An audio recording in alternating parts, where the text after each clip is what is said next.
Hello दोस्तों, कैसे हैं आप लोग। तो आशा करते हैं आप लोग बहुत मस्त होंगे, तंदुरुस्त होंगे। तो आज के वीडियो में हम लोग देखने वाले हैं पॉलिटी के टॉपिक में। फिर से एक टॉपिक से है, ये टॉपिक है आज की, यह टॉपिक रहेगा ये राज्यसभा और लोकसभा के बारे में रहेंगे। पॉलिटी का ये टॉपिक है राज्यसभा राज्यसभा और लोकसभा के बारे में कुछ चर्चा करेंगे इस वीडियो में। तो आइए आप लोग हमारे वीडियो में लास्ट तक देखिएगा, बिल्कुल मज़ा आ जाएगा ना। और हमारे चैनल पर अगर पहली बार आए हैं तो चैनल को सब्सक्राइब कीजिएगा और अपने अपने दोस्त को शेयर कीजिएगा।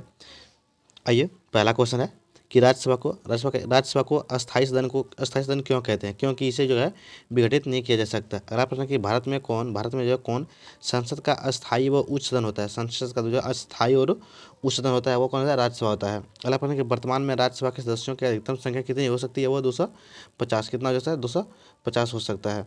अगला प्रश्न है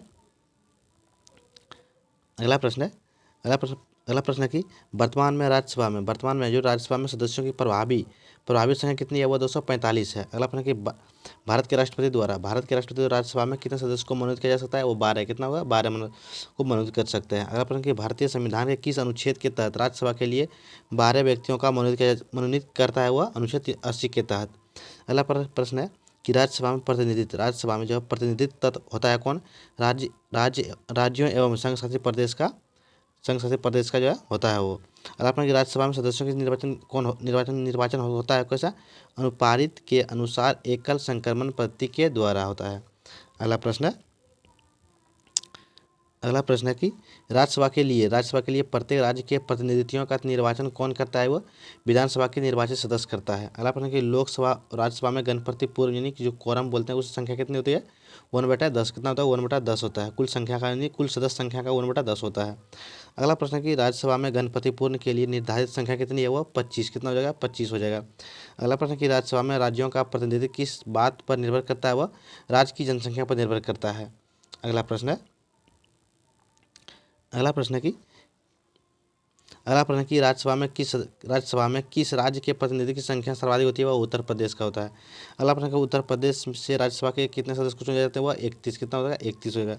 किस संघ शासित की जो है केंद्र शासित प्रदेश राज्यसभा के प्रतिनिधि करता है, वह दिल्ली और पुदुचेरी करता है। अगला प्रश्न है कि बिहार से राज्यसभा के लिए कितने सदस्य को निर्वाचित होता है, वो सूचना होता है 16 होता है। अगला प्रश्न कि राज्यसभा के सदस्य के लिए आयु जो है संबंधित आहार कौन है, वो 30 वर्ष से कम नहीं हो सकता है वो। अगला प्रश्न है अगला प्रश्न है कि राज्यसभा के सदस्यों का कार्यकाल कितने वर्ष का होता है, वह 6 वर्ष का। कितना होता है, 6 वर्ष का होता है। राज्यसभा के 1/3 सदस्य प्रत्येक कितने वर्ष के पश्चात सेनानिवृत्ति होता है तथा नए 1/3 सदस्य का उसका स्थान ले लेता है, वह 2 वर्ष के भीतर। अगला प्रश्न है कि राज्यसभा का सभापति कौन होता है। राज्यसभा का जो सभापति होता है वह कौन, उपराष्ट्रपति होता है। अगला प्रश्न है कि वह कौन सी सभा है जिसका अध्यक्ष सदन का नहीं सदस्य नहीं होता है, उसे होता है राज्यसभा होता है। अगला प्रश्न कि राज्यसभा के सभापति का चुनाव कौन कराता है, ये कहते हैं लोकसभा एवं राज्यसभा के निर्वाचित मनोनीत मनोनीत सभी जो है सदस्य होता है। अगला प्रश्न है किस निकाय की अध्यक्षता में गैर सदस्य करता है, वह राज्यसभा को करता है। अगला प्रश्न कि राज्यसभा के सभापति की अनुपस्थित में राज्यसभा का कार्य संचालन कौन करता है, वो उपसभापति करता है। अगला प्रश्न कि राज्यसभा के उपसभापति का निर्वाचन कौन करता है, वह राज्यसभा के सदस्य करते हैं। अगला प्रश्न कि राज्यसभा के द्विवार्षिक चुनावों की अधिसूचना कौन जारी करता है, वह निर्वाचन आयोग जारी करता है। अगला प्रश्न कि राज्यसभा के सदस्यों का निर्वाचन होता है कैसा, राज्य के विधानसभा के निर्वाचित सदस्य के द्वारा होता है वो। अगला प्रश्न है अगला प्रश्न है अगला प्रश्न है कि किसके संबंध में राज्यसभा को लोकसभा के अपेक्षाकृत अधिक अधिकार प्राप्त है, वह अखिल भारतीय सेवाओं का सृजन के द्वारा। अगला प्रश्न है कि लोकसभा द्वारा पारित धन विधेयक राज्यसभा को प्राप्त होने के कितने दिन के भीतर लोकसभा को वापस लौटाना पड़ता है, वह 14 दिन के भीतर जो है वापस लौटाना पड़ता है। अगला प्रश्न है राज्यसभा सामान्य विधेयक को अधिकतम कितने अवधि के लिए रोक के रख सकती है, वह 6 माह तक। कितना, 6 माह तक। अगला प्रश्न है कि संसद के किसी भी सदन के 2 सत्रों के बीच अंतराल अधिकतम अधिक नहीं होना चाहिए, वह 6 माह के बीच जो है अधिक नहीं होना चाहिए। अगला प्रश्न है कि वह क्या राष्ट्रपति लोकसभा की भांति राज्यसभा को भंग कर सकता है? ये नहीं कर सकता है। अगला प्रश्न कि राज्यसभा को भंग करने के कौन सा सामक्ष होते हैं? वो कोई नहीं होता है, राज्यसभा को भंग नहीं कर सकते हैं। अगला प्रश्न है कि क्या राज्यसभा की सभापति संसद के दोनों सदनों के संयुक्त अधिवेशन की अध्यक्षता कर सकता है? तो नहीं कर सकता है वो। अगला प्रश्न कि राज्यों के सदस्यों के नामित करने का अधिकार किसके पास है? वो राष्ट्रपति के पास। किसके पास? राष्ट्रपति के पास होता है। अगला प्रश्न है, थोड़ा जो आंसर थोड़ा डीप है, थोड़ा ये नहीं दिखेगा, थोड़ा आप लोग को हम पढ़ लेते हैं। अगला प्रश्न है कि राज्यसभा के बैठक की अध्यक्षता कौन करता है? वो राष्ट्रपति। कौन करता है? उपराष्ट्रपति करता है। अगला प्रश्न कि सर्वप्रथम किस फिल्म अभिनेता को राज्यसभा का सदस्य मनोनीत किया गया था? वह पृथ्वीराज कपूर को। किसको? पृथ्वीराज कपूर को। अगला प्रश्न है कि राज्यसभा के नामांकित प्रथम फिल्म अभिनेत्री कौन था? वह कौन था? नरगिस दत्त था। कौन सा? नरगिस दत्त था। अगला प्रश्न, कौन सा प्रसिद्ध हिंदी साहित्यकार राज्यसभा के सदस्य थे? वो रामधारी सिंह दिनकर जो है राज्यसभा के सदस्य थे वो। अगला प्रश्न है कि राज्यसभा की प्रथम महिला महासचिव कौन थी? वो बी एन रामा देवी। कौन था? बी एन रामा देवी। अगला प्रश्न कि राज्यसभा का सर्वप्रथम गठन कब हुआ था? वह 3 अप्रैल 1952 को हुआ था। अगला प्रश्न कि राज्यसभा की प्रथम बैठक कब हुई थी? वह 13 मई 1952 को हुआ था। अगला प्रश्न कि स्वतंत्र भारत में राज्यसभा के प्रथम सभापति कौन थे? Doctor S Radhakrishnan. कौन था? Doctor S Radhakrishnan. अगला प्रश्न कि राज्यसभा का गठन भारतीय संविधान के किस अनुच्छेद के अंतर्गत आता है? वह अनुच्छेद 79 के अंतर्गत आता है। अगला प्रश्न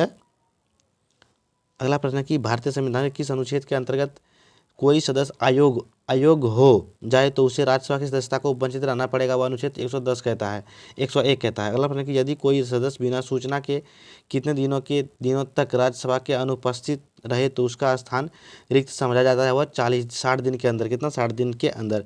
भारत में लोकसभा प्रतिनिधित्व करता है कौन? जनता का। कौन? जनता का करता है। अगला प्रश्न है, भारतीय संविधान के किस अनुच्छेद में लोकसभा के गठन के संबंध में प्रावधान किया गया है? अनुच्छेद 81 और 331 जो है का प्रावधान किया गया है।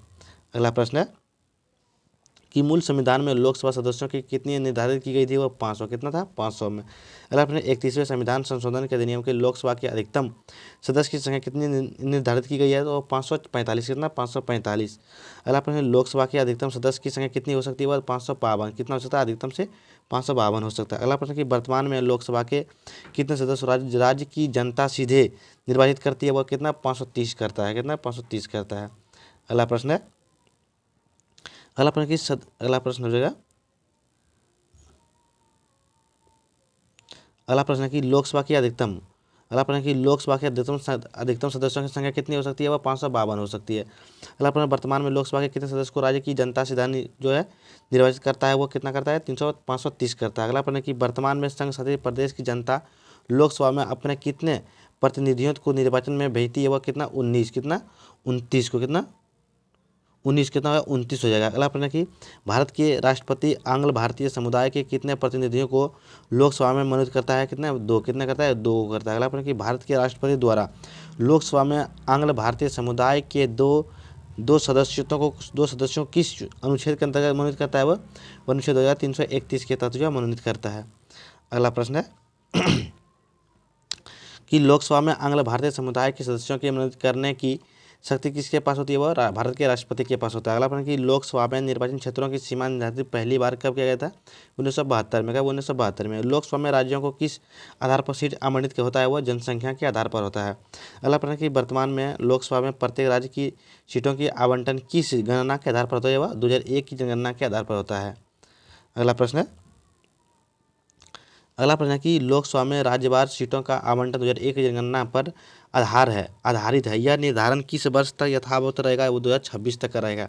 अगला प्रश्न, लोकसभा के एक निर्वाचन क्षेत्र कम से कम कितनी जनसंख्या का प्रतिनिधित्व करती है? वह 7.5 लाख जनसंख्या पर। अगला प्रश्न, लोकसभा में अनुसूचित जाति एवं अनुसूचित जनजाति के प्रतिनिधित्व के लिए कितने सुरक्षित निर्वाचन क्षेत्रों की व्यवस्था की गई है? वह 131 को। अगला प्रश्न कि लोकसभा के लिए प्रथम आम चुनाव कब हुआ था? 1952 में हुआ था।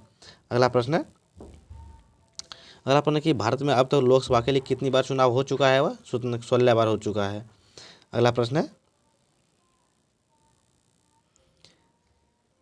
अगला प्रश्न कि भूतपूर्व सांसद सदस्यों के लिए पेंशन की व्यवस्था कब लागू की गई थी?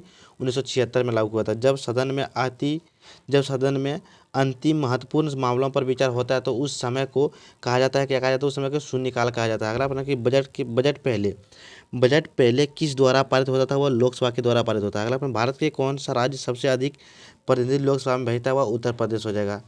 अगला प्रश्न है, अगला प्रश्न कि लोकसभा में किस संघ-शासित प्रदेश को सर्वाधिक प्रतिनिधि निर्वाचित होता है? वह दिल्ली से होता है। लोकसभा के सदस्यों का कार्यकाल कितना वर्ष का होता है? वह 5 वर्ष का होता है। अगला प्रश्न कि देश में कौन सा संसदीय निर्वाचन क्षेत्र जिसकी सीमाएं 9 संसदीय निर्वाचन क्षेत्रों से स्पर्श करती है? वह नागौर हो जाएगा। क्या हो जाएगा? नागौर हो जाएगा।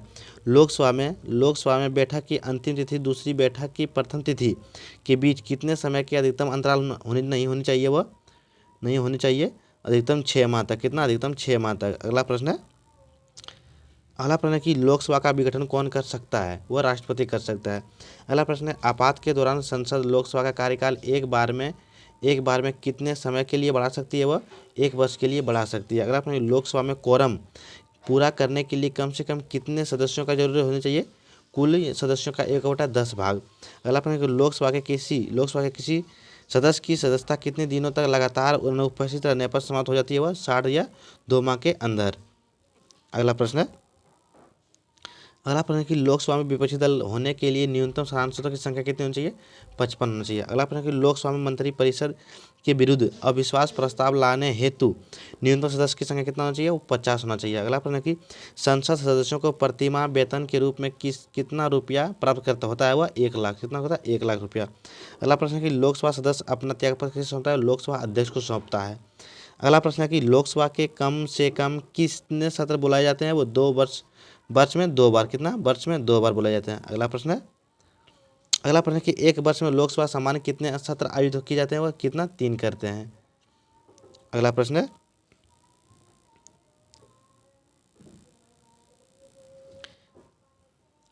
है, कि संसद सदस्यों को प्रतिमाह वेतन के रूप में कितने रुपया प्राप्त होता है? वह 1 लाख रुपया प्राप्त होता है।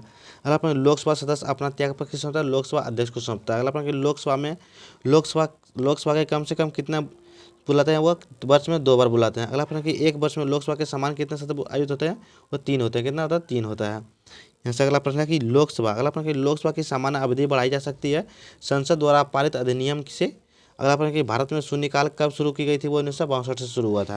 अगला प्रश्न कि लोकसभा में प्रश्नकाल के तुरंत बाद समय क्या कहलाता है? वह शून्यकाल कहलाता है। अगला प्रश्न कि राज्यसभा और लोकसभा का सामान्य शक्तियाँ किस क्षेत्र में होती है? वह संविधान के संशोधन के क्षेत्र में होता है।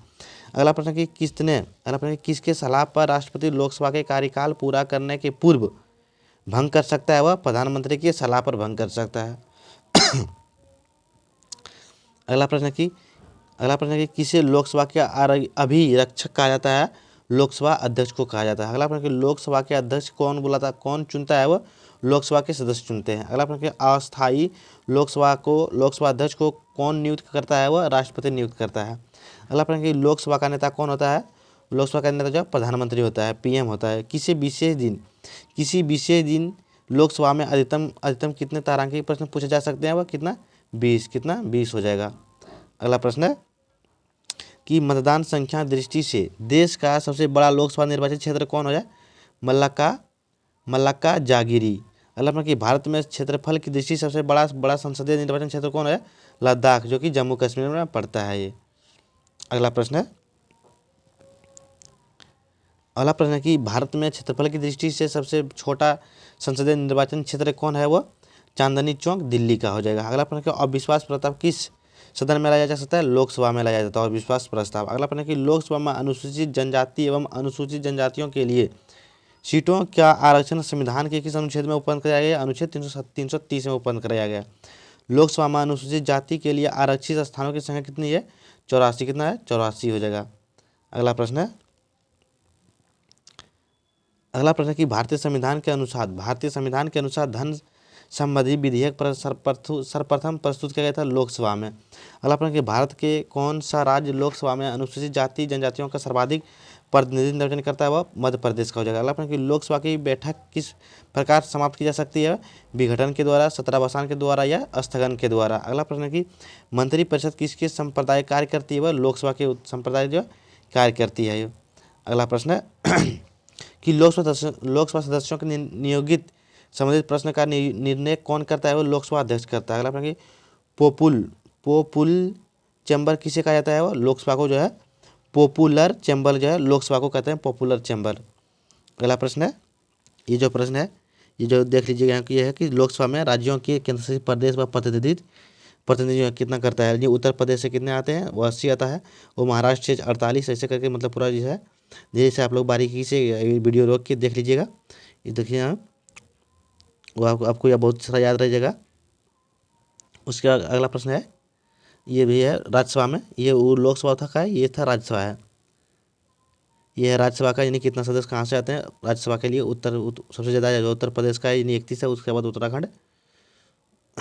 इसकी आप लोग देख लीजिएगा, उसको वीडियो रोकिए एक बार अच्छा से। तो वीडियो अगर अच्छा लगता है तो चैनल को सब्सक्राइब कीजिए। मिलेंगे तक नेक्स्ट वीडियो में। जय हिंद।